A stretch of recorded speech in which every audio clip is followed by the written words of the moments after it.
G'day everyone, this is Health Highlights. Health Highlights is a show about health professionals, and the people and the stories behind the names that we hear about, but we seldom get to meet. Now, in the second part of the 20th century, there was a craze that began to take over the world, and the word was neuroplasticity. And the world has really started seeing that the brain can adapt and change, and the power that that actually has. And there's many therapies that were actually doing neuroplasticity, but science didn't really had worked it out. But now they're starting to see that some of these therapies had some incredible power, and we're using the power of neuroplasticity. And Feldenkrais is one of those therapies that began early in the 20th century that now is actually coming into its own with the science finding out the power behind it. And so today we have Georgie with us. How are you, Georgie? I'm very well, thank you. Great to have you on the show. Thank you. Firstly, the big question that I'm sure everyone wants to know is, what is Feldenkrais? Well, yeah, that is the question everyone wants to know. So, Feldenkrais is a mindful practice. Feldenkrais is about body-mind connection. So it's very much founded on neuroplasticity, as you've just been talking about.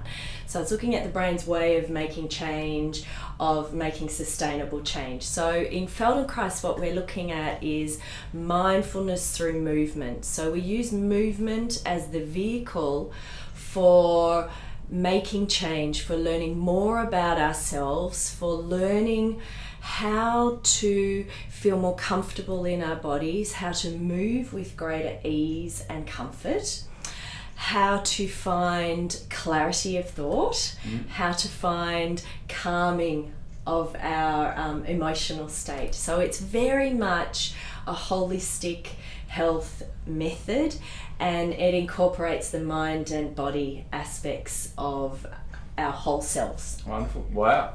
Yeah. So now you're a well-known speech pathologist in our region, and you've been working here for over 20 years. Yeah, 25. Yeah, wonderful. So how did you become, as a speech pathologist, how did you fall into Feldenkrais? Well, yeah, there's a good question. So you're right, I've been working as a speech pathologist for 25 years, working in rehabilitation. And I found myself wanting to diversify or expand and be able to value add to what I was already doing in that profession.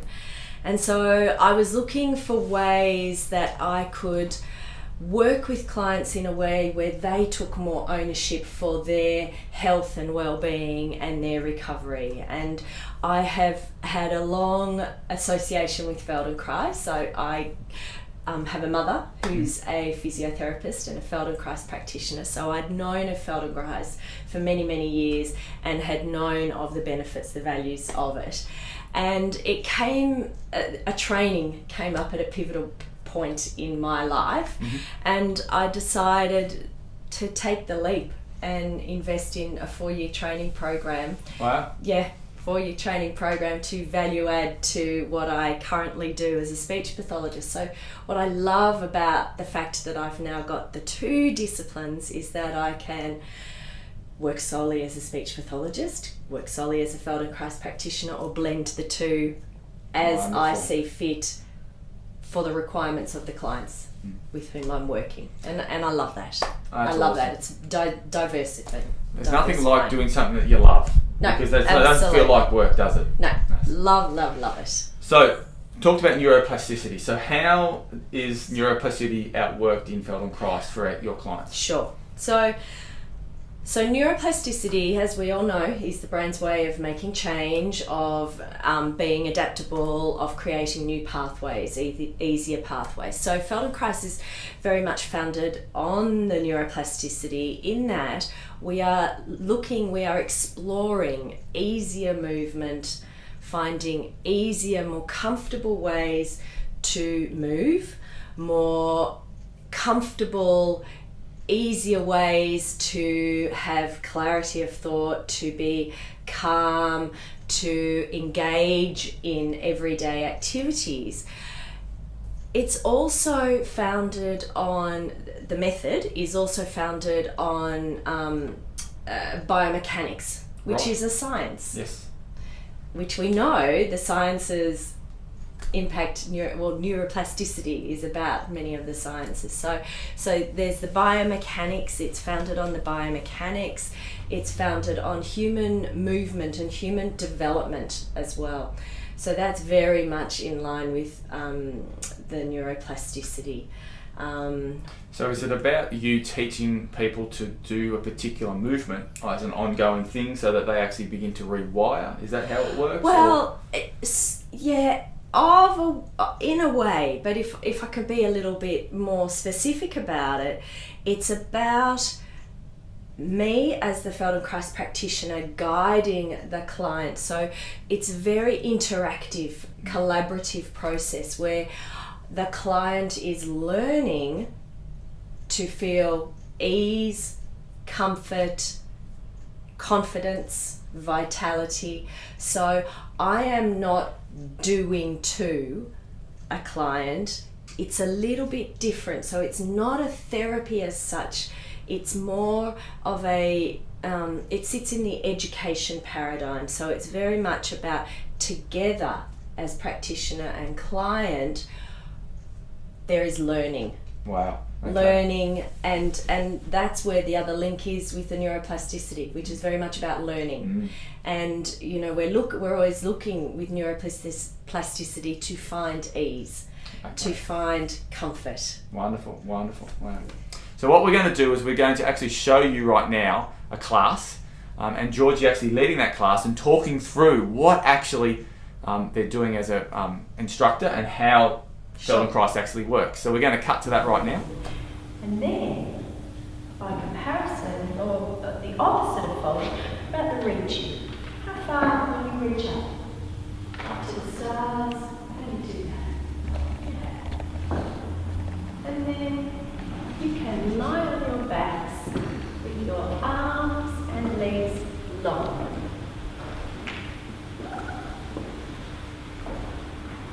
So we then go into a stand, sensing your contact in line on the floor. So let's start by sensing where are you heavy, where are you light, where do you feel supported by the ground.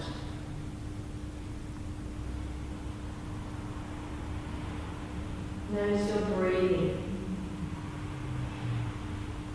And in this orientation, notice the movement in response to the breath. So in what directions are you sensing this gentle So we've just seen a class, which was amazing. Thank you for allowing us the opportunity to get in there and see some of what you do. Sure. Who actually is this applicable to? So what sort of clientele or people out there could actually benefit from Feldenkrais? Well, from go to woe. So Right. yeah, it's a discipline that is applicable across the life spectrum. So I could work with small children, babies that are having developmental milestone issues, mobility issues, learning issues. I can then see clients at the other end of the spectrum that are wanting to age more gracefully. So maintain movement and abilities with aging, so healthy aging. So we've got those two ends of the spectrum. So I may see people who have pain or injury, recovering from pain, from injury. I may have people who are interested in performance enhancement. So people, certainly musicians who are wanting to enhance their performance. Those in the sporting arena. I mean, when we talk performance enhancement, we can talk across the whole spectrum. Like, you want to improve your golf swing, you want to improve the comfort of your body while you're undertaking a yoga class. So we can work across the spectrum. Certainly we can work in the disability aspect, we can work with pain, we can work with health and healing. But for me, it's very much about health. and well-being. Rather than treating disability, we are creating health. Wonderful. Wow, that's great. Yeah. And so you alluded to yoga. Yes. And I suppose one of the questions out there is, okay, you've got yoga, you've got Pilates, and also Tai Chi. And massage. So what is different about Feldenkrais to say those therapies? Yep. And how would you differentiate between all that? Oh, okay. So let's start with let's talk yoga, because yoga seems to be the I would imagine one of the most popular mindful practices. So yoga is very much I speak from experience as a yoga client myself, or yoga student. So I see yoga very much as a mindful practice where we're combining practices of mind, body, breath. So very much a mindful practice, as is Feldenkrais. Very much so. Other similarities in Feldenkrais, one modality is we teach classes, which we've already seen a little of. And they're very often mat-based classes. So there's another similarity with the yoga and the Pilates. Where I see some of the differences between these other mindful practices and Feldenkrais is that in Feldenkrais we're not just in a mindful present space, we are making comparisons, we are sensing distinctions, comparing and contrasting movement within ourselves. So we're looking for, oh, does that feel lighter, or is that heavier? Oh, is that easier? Or is that harder? Oh, is that more comfortable, or is that less comfortable? And in our explorations and learning about ourselves in movement, in very gentle movement, where we're using movement as the vehicle for change and awareness for change, it's very much about being aware of making distinctions, and then finding the ease, finding the lightness, finding the comfort, and using that learning, we can then translate into our other mindful practice, but we can then translate it into any aspect of daily living. So, inside the mindful practices, we can translate it to, how do I move more easily and sustain greater breath and presence of mind in my yoga practice, to everyday life. How do I roll out of bed more easily? How do I go for a walk and enjoy walking along the beach with greater ease and greater flow in my step? And really what it sounds like, it's going so much against what we do in our culture, because we just rush around here, there and everywhere. Absolutely. And actually mindfulness is something that we don't tend to do very well. Yeah. So what are there's two methods, if you like, of actually seeing it outworked. What are those two methods? So Feldenkrais, we work in two different modalities. The classes, the awareness through movement classes. So they are called awareness through movement classes, because we use movement as a vehicle for developing our awareness and making change and finding change within ourselves. So the classes are very much hands-off classes, so they are generally mat-based classes, but I may instruct in sitting or standing, as well as lying on the floor. But I am providing gentle, slow, very, very specific, very direct instructions, but you as the participant are sensing it within yourself and exploring the ease within yourself and noticing the effects of these tiny movements, because they're often very small movements within yourself, to find, oh, I like that better. Oh, that wasn't so easy. Oh, but that, I can maintain my breathing and I can find ease. And oh, that's interesting. I'm breathing more easily. I'm quietening in my mind, or I'm calming in my body. So the awareness through movement classes are the guided group classes. Wonderful. By comparison, I see clients privately, and those private appointments are called functional integration. Right. So they are slightly different from the group classes. they are one-to-one appointments, and I see clients in this space here, in my studio. Beautiful here. space, yes. Thank you. And you remain, as the client, you remain fully clothed, and you come to me with your specific wants or needs. So very often in the private appointment, someone will come to me saying, I'm having shoulder issues, or I'm having lower back issues, or for a musician, I'm struggling with getting more expansive breath for my singing, for example. And so it's very much more hands-on. Yes. And very much more exploratory. But what we do in Feldenkrias, be it in the classes or in the private appointments, is that it's collaborative learning. Right. So I am not telling you do X, do Y.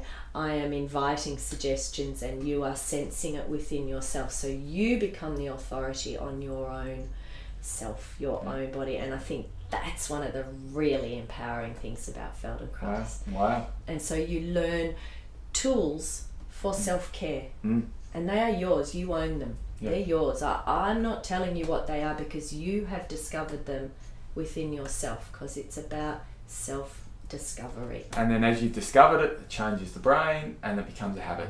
And that's the key, isn't it? Absolutely. Wonderful. And there's the neuroplasticity in a nutshell. Absolutely. Oh, I like it. I love it. Wrapping it all up. So now, can you just tell us, Yes. I asked most of the guys this, what are your top tips for 2018 about staying healthy and remaining in health? Oh, right. I think tip number one is having mindful practice of some sort daily. That involves some self-care. Yep. And I think the mindful practice for me is not just the mindful, but another layer of awareness where I can make comparisons and therefore compare, today that's easier, today that's more revitalizing than it was yesterday. What have I done differently here? This is how I take this into tomorrow. So Wonderful. It's a mindful practice in some daily space with self-care and lack of judgment. Wonderful. Wow. Well, there you go. Well, I hope you guys have really enjoyed hearing about Feldenkrais as I have. It's been wonderful to capture a little bit of the passion that you have, and also to hear about Feldenkrais. So thank you for sharing your class and your space with us. My pleasure. And you guys, if you want to find out any more information about Georgie or her business, all the information and the contact details will be on the screen right now. And I'm sure Georgie will be more than happy to answer any questions that you have. Absolutely. So thank you. So thank you so much for your time. Thanks. And thank you, everyone. Have a great week. Remember, same time, 12:30 next week. Remember, healing is a gift, health a responsibility. See you later.